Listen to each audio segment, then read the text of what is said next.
Hello there. Welcome to the Bernie Show, presented by DraftKings. The crown is yours. Thank you, DraftKings.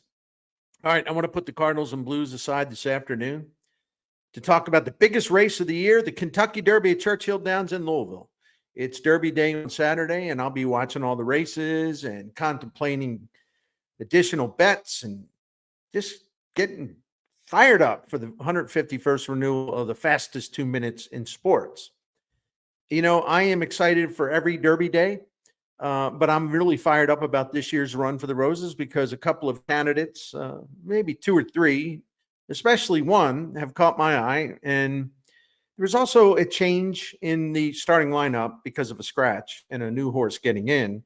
That's got my attention a little bit. I'm intrigued by that. I'll tell you all about this as we go along. You know, I love to bet the horses. I've been doing it for since legal age back in Maryland, about 18. I had an uncle that owned horses. I had friends who owned horses. I was friends with tremendous handicappers, kind of learned a lot from them. And, you know, I've always kind of had the horse racing, the thoroughbred horse racing bug in me. So when I was younger, I had time to really handicap. I had time to really dig in. You know me with the numbers. You know me with the stats, right? I'm kind of a loon. But the kind of mentality I use to find some really, I think, really terrific, baseball stats, for example, hockey stats even, that give you a real insight as to who might win or who might succeed, who might lose, that kind of thing. I didn't even realize at the time my mind was kind of wired to handicap horse races. Now, the irony, of course, is because so many baseball fans hate analytics. Back in the day when I first got started as a teenager, the stuff that I was attracted to and the stuff that helped me win and win a lot of times were basically the horse racing version of advanced analytics. The great Andrew Beyer just broke new grounds on this. I mean, this is ancient history by now. So that's one of the reasons why I kind of chuckle that some people just have an incredibly difficult time and have tantrums over like advanced information in baseball. And that's all it is information, just like what Andrew Beyer and a Harvard graduate and some others that were at the racetrack all the time. And I was in all these guys in the Maryland, DC circuit, I should say Maryland and Laurel racetrack, just would sit there and soak it up and occasionally, ask them a question. And, read Andy Beyer's books and read other books and just really threw myself into it. And I had one incredibly memorable summer, and I'll tell you about that as I go along. By the way, this doesn't mean I'm great at this now. Like I said, when I was fully immersed in it, I had a really good handle of what was going on. And, the results reflected that. But, it's anything else. I mean, you have to stay in there with the information, right? It's tough to kind of parachute in. But I've been doing a little crash course, so I got some thoughts on some things if you want to listen to it, because I know people. In fact, St. Louis, traditionally, it's gotten huge TV ratings for the Kentucky Derby. So I assume that'll be the case this time. First, a little background and a look at I already gave you some background, but I'm talking about background on the race and what I'm thinking from an overview standpoint. There are two possible race scenarios to consider for this year's race. Not that that's anything new. There's usually two possible pace scenarios that could impact how this thing goes and who will win or who may not have a chance to win. In the first scenario, you need to rely on the entries that need to get to the lead. They need to bullet out their front, stay close to the front, take the lead, make everyone else try to catch them. Then they hope to hold on and sort of go wire to wire, just hold on at the end, that type of scenario. Usually they're gassed, but near the end, do they have enough left in the tank after storming out of there and taking the lead and just trying to basically outrun everybody and hold up to make that possible. So that's always true when you have horses breaking from the first 9 posts. If there's a couple, 3 speed balls in there, it could create an insanely fast pace in a sprint to the quarter pole, the half mile mark. And that scenario becomes a reality. If that scenario becomes a reality, in theory, it would set up the Kentucky Derby for horses that press the lead without going full throttle, or closers who sit back, take their time, know that their time is coming, that the horses, many of them in front of them, will tire. The jockey knows that. judges the pace, and then zoom, hits the button, and it's go time. They pass tired contenders down the stretch, and I'm not going to say steal a victory, but time a victory sprint just right. So that's one scenario. Another scenario I've seen through the years at Kentucky Derby involved the trainers and jockeys who are, of course, well aware of the early speed burnout factor.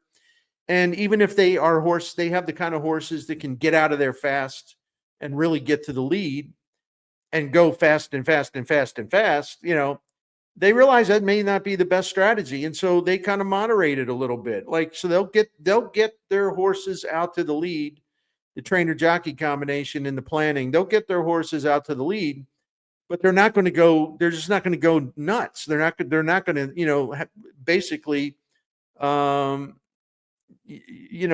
damage their own horse's chance to win a race. So they take a little more moderate approach. They want to get out there near the lead. They want to be in that first flight of horses, but they want to have enough left in the tank to make the move when it's push the button time. And it's always important you have a good jockey can stay focused on gauging the pace, even if he's sitting on a horse that loves to go to the lead and try to run away with it. Those horses, sometimes they do. A lot of times they don't. And this gives just a little story, if you don't mind, about my background, growing up in Maryland and betting horses at Laurel Racetrack, Pimlico Racetrack, Bowie Racetrack, which is now a training track. Don't tell anyone. I was a big kid at age 16. The betting age was 18. I couldn't help it. My first bet ever I won at the old Bowie Racetrack, and it was a great jockey named Julie Snellings, and it was the most excitement I've ever had watching that horse come around and win. I was hooked. Okay, I was hooked. The younger Bernie was hooked. But then I got into handicapping, like I talked, learning from some of the masters. And at Baltimore's Pimlico, that's where the Preakness is every year. There was the occasional track bias. And so I'm wary of these speedball horses up front that burn themselves out by getting out of the gate too fast and just never throttling back. Sometimes, so you can find a track bias where that works and that favors a blazing, almost insane pace. So the younger Bernie, I don't even know how old I was, man, maybe 19, maybe 18, 19, 20. That's a long time ago. Damn. I made about, and you got to remember my age. I mean, college age at best. I made about 10 grand one spring summer meet at Pimlico by taking advantage of what became a very obvious track bias. The way it would work is you would look for a 6 furlong or 7 furlong race. You pick a horse from an inside post with the jockey that breaks really fast, really will get to the lead, and the jockey's smart enough to make sure to tuck that horse inside and get him on the rail. And if he gets him to the rail, then you might as well start counting your winnings. That summer, horses mostly in the number 1 or number 2 post, sometimes number 3, who had a trend of breaking really fast from the gate. Then if they had the jockey, once that horse went shooting out of the gate, move that horse to the rail because there was an inside rail track bias that favored speed horses. And if I wish I only had more capital or I was more daring, I was kind of conservative, I probably could have made a lot more money because it was just nuts how many times that track bias, that's early, that inside post, early speed, rail position track bias kicked in.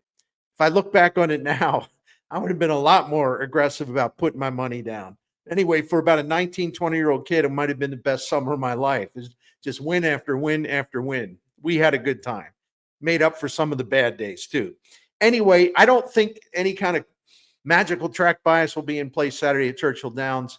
But I'll be monitoring races for any sign of track bias because at Churchill Downs in the past, at some derbies, you watch the early races leading up to it, and you do spot horses or I should say, the track kind of favors closers. It gives an edge to horses who get out of the gate and run fast, maybe get to the rail a little bit, get to the inside. There can be some subtle track biases. Got to have the perfect vision for it. I don't know that I do anymore, but that's why I also have friends who can advise me, right? Now I'm going to get to how I think this race is going to play out and who I like. I'll get to this in a minute, but I want to take a little break because, DraftKings, we love the fact they present us here on the Bernie Show and other shows here at sportshubstl.com. So I'd appreciate it if you listen to what we got to say, right? This is a busy time of the sports year. So if you think Major League Baseball or the NHL, the NBA, PGA Tour, whatever, you name it, whole bunch of other sports. Well, let's go. It's time to win. Let's go. Just focus on player stats, then decide which players to go with for your best shot at pulling in big cash prizes. DraftKings Pick 6. You just look at the possibilities that maybe catch your eye. You focus on players that you think will have the best chance to make you a winner. And with what you're focusing on is that, the player that you're looking at will go either higher or lower than a specific number for that game listed by DraftKings. For example, if there's a hitter, maybe it's the Cardinals sometime this weekend, you think you see a number of 0.5. That means if you think the hitter can get one hit and you go with that direction, you win if he gets a hit. Or you look at a hitter like somebody struggling and you say, no, he ain't going to get a hit. And so you go with the lower thing that he won't get the hit. And then if you ride that out and you were correct, then you'll win that way too. There's even stuff like 2 hits. Is he going to get 2 hits? If you think he can, go for it. If you think, no way, well, then you would go lower than 2 hits. So that would be your selection. Anyway, the goal is to go with the higher total or the lower total, and you can look at individual player cards right there on the DraftKings app for helpful information. So get on the case and do some winning. Pick 6 is available in most states, including Missouri, California, Texas, Georgia, and more. Playing's a lot of fun. I signed up and was immediately impressed about how easy it is to get started. Download the DraftKings app, open an account, choose a sport, pick your players, and go for it. Your knowledge can become your ticket for winning, no matter what sport you focus on. So new players at DraftKings will get $50 in Pick 6 credits instantly with just a $5 entry. And you can download the DraftKings Pick 6 app now and use the code STL Sports. That's code STL Sports for new customers to play $5 and get $50 along with that in Pick 6 credits. Better payouts, bigger wins, only with Pick 6 from DraftKings. The crown is yours. Gambling problem? Call 1-800-GAMBLER. Help is available for problem gambling. Call 888-789-7777 or visit ccpg.org in Connecticut. Must be 18 and over. Age and eligibility restrictions vary by jurisdiction. Pick 6 not available everywhere, including New York and Ontario. Void where prohibited. 1 per new customer. Bonus awarded as non-withdrawable Pick 6 credits that expire in 14 days. Limited time offer. See terms at pick6.draftkings.com/promos. All right, let's get back to the Derby. I was talking about the 2 different pace scenarios that could unfold at Churchill Downs in the big race of the day. So here's what I look for. If there's no track bias that's evident, and I think that there's a chance the pace won't be crazy, that it'll be maybe more moderate, but there's always a chance it'll be crazy. So here's what I look for. Not that this is any kind of revolutionary thought. Nothing of the sort. It's pretty common, but I kind of like a horse that can do it both ways, right? I like a horse that has in its career demonstrated the ability to thrive at either scenario, fast early pace or a more moderate pace. With that in mind, drum roll, which I don't have, I think number 7, Luxor Café, can excel in either scenario. So I will be putting up a nice size wager on Luxor Café. And the odds are good. The last time I looked, it's maybe about 13, 14 to 1. Luxor Café to win the race. And I'll back that up with wagers to place and show. And I'll have Luxor Café keying in on my exotics, especially the exact and trifecta boxes.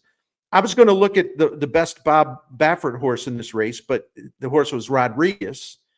And Rodriguez was scratched because of a bruised leg or something like that. So, and with Rodriguez out of there, I think this even enhances even more Luxor's Café chances of taking this Kentucky Derby. But there's another runner or two that intrigues me, and I'm going to get to that, but I want to talk a little more about Luxor Café, even though I keep pronouncing the horse's name like 30 different ways. The 7 horse, that 7 post position is ideal for Luxor Café's stalking style of running. In this case, his experience in dealing with traffic, because he dealt with a lot of traffic racing in Japan. And don't be alarmed by that. I'll explain some of that too, because a horse trained in Japan's never won the Kentucky Derby, but there's always a first time. And the quality of horse racing, thoroughbred horse racing in Japan, has been getting better and better and better and better. And Luxor Café, it's got a great trainer jockey combination. And Luxor Café has also got a tremendous bloodline. So hold tight when we get to that. But anyway, we're talking about the traffic that is common on the track, not let alone out on the streets of Louisville on Derby Day. But I'm talking about the actual racing surface, a lot of chaos. And so in all 6 of his career starts, Luxor Café has run against at least nine other horses, or as many as 15 other horses in every race. So with the chaos of the Derby, the actual running of the Derby, Luxor Café is used to that kind of chaos and mayhem. Luxor, like I mentioned, the horse got a very sharp trainer jockey connection. Quality of Japan has improved. And I do believe Luxor, especially at this price, I was looking for a price, has a real shot at becoming the first Japanese trained horse to win the Kentucky Derby. Now, this is the part you need to know. Luxor Café was sired by the 2015 Triple Crown winner, American Pharoah. That American Pharoah broke a long drought of no Triple Crown winners. And so American Pharoah is the sire of Luxor Café, and Luxor Café is out of Mary's Follies by More Than Ready. The lineage tells us that this is a very strong bloodline for handling classic distances, which is the Kentucky Derby. His dam has produced multiple graded stakes winners, including Cafe Pharaoh, a 3-time grade 1 victor in Japan on the track. Luxor Café boasts a 4-race winning streak, highlighted by a dominant 5-length victory in the top stakes race in Japan. According to Daily Racing Form, Luxor Café completed, this is important now, completed the final furlong in a blazing 12 seconds and clicked off the final 3 furlongs at 36.6 seconds. I bring this up only because these times are in line. There's nothing absolute, but these times are in line with the way the Kentucky Derby winners typically close out a race. So there's a lot of really positive factors here, but it's horse racing. And, you know, if we all knew that whoever we'd like to win a race will win the race, like I always like to say, you know, no offense, I wouldn't be talking to y'all right now. I think I'd probably be living on an island. And what time is it? Yeah, I'd probably have you know, a couple of cold frosty cocktails or something, tropical style. Now, there's no guarantees. What I like to do is just try to break it down, narrow it down, and identify traits that appeal to me that I think fit either type of scenario, Kentucky Derby. So I've got 2 other, maybe a third horses to talk to you about next. But first, I want to encourage you to think about BlueChew, a new sponsor to the Bernie Show. And listen, man, I'm entirely comfortable about talking with you or anyone else about BlueChew. I don't know why people don't have a hang up about this. There's nothing awkward about it. Do you want to live your life to the fullest? I think you should. And why would you want to settle for something less if you can get help for a problem maybe you haven't? And by the way, been there, done that. I'm very happy to talk to you about it because I know the impact. So men, especially those around my age, and I am technically a senior citizen, although I got this baby face, please listen up.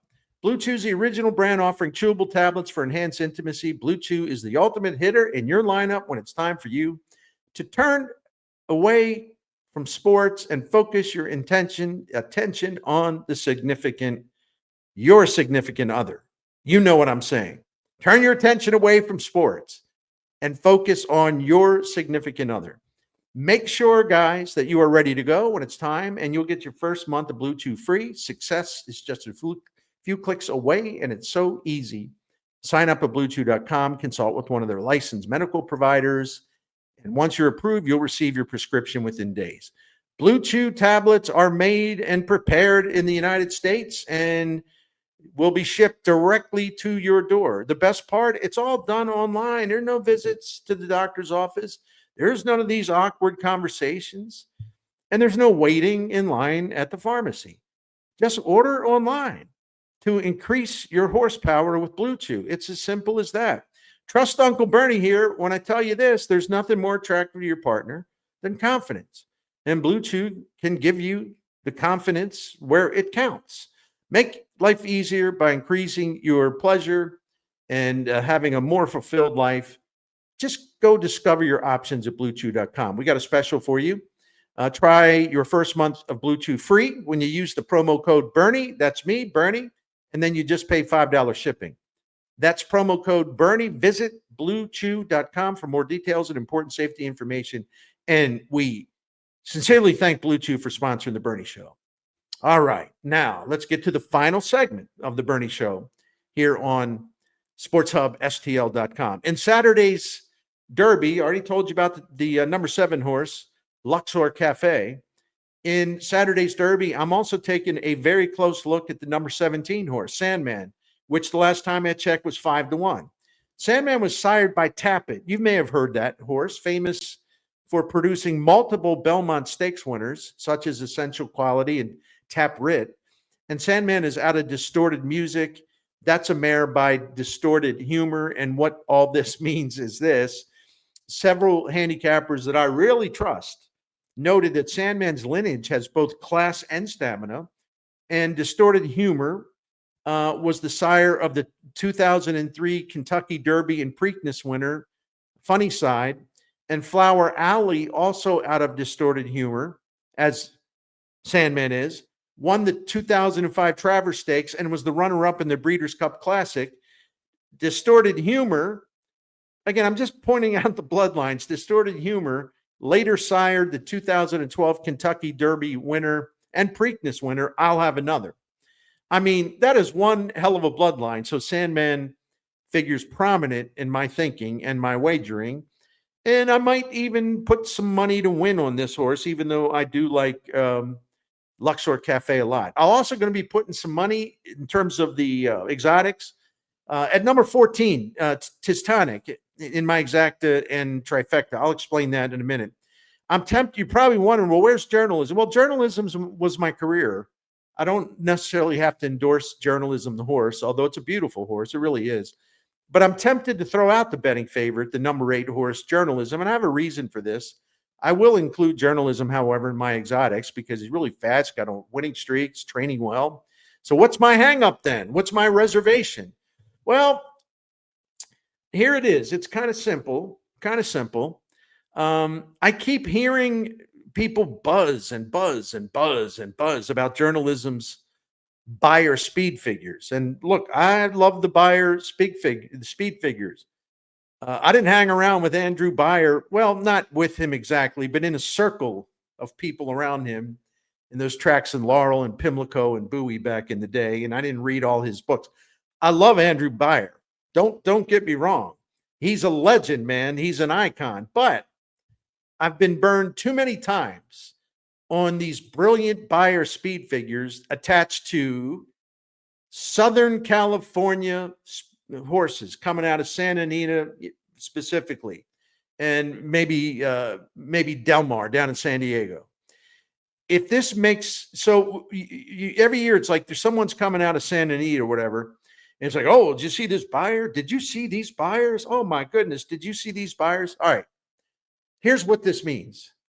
If this makes any sense, Beyer speed figures at Southern California tracks, it's kind of like looking at the slugging percentages of guys who played at Coors Field back in the day or at Great American Small Park right now. You know what I mean? It looks good on paper, but there's an inherent advantage, maybe based on the track surface, maybe based on the competition. I don't know. So I no longer say, wow, look at what this horse did at Santa Anita. Look at that buyer. Now I've kind of moved away from that. That's not an automatic hook for me. Yeah, sometimes I'm wrong, but I'm just saying I'm a little reserved about going, bonkers because of a high buyer speed figure that's coming out of Southern California. And by the way, Santa Anita is the greatest track in America. Days where I could spend some time there, I mean, just absolutely gorgeous. I would actually buy I would like live in a tent at Santa Anita if I could. It's that gorgeous. Anyway, I'm talking too much. All right, for my exotics, I also like number 14, as I mentioned, Tistonic. It's a deep closer. Seemed totally buried in the Louisiana Derby, which is a prep race for the Kentucky Derby. Looked just buried. I don't know if I remember even seeing the horse in the race. He was so far behind. And then he came rushing on like a bullet train, and he won the thing going away. That was one of those things where I kind of went, whoa, how about this? Now, Tistonic is an inconsistent animal, but aren't they all? It's worth a shot on my stack of tickets when I put together exotic combinations, exactas, and trifectas. Finally, I am intrigued by a late entry. Biza, who made the Derby field after Rodriguez scratched earlier in the week. I think it was on Thursday.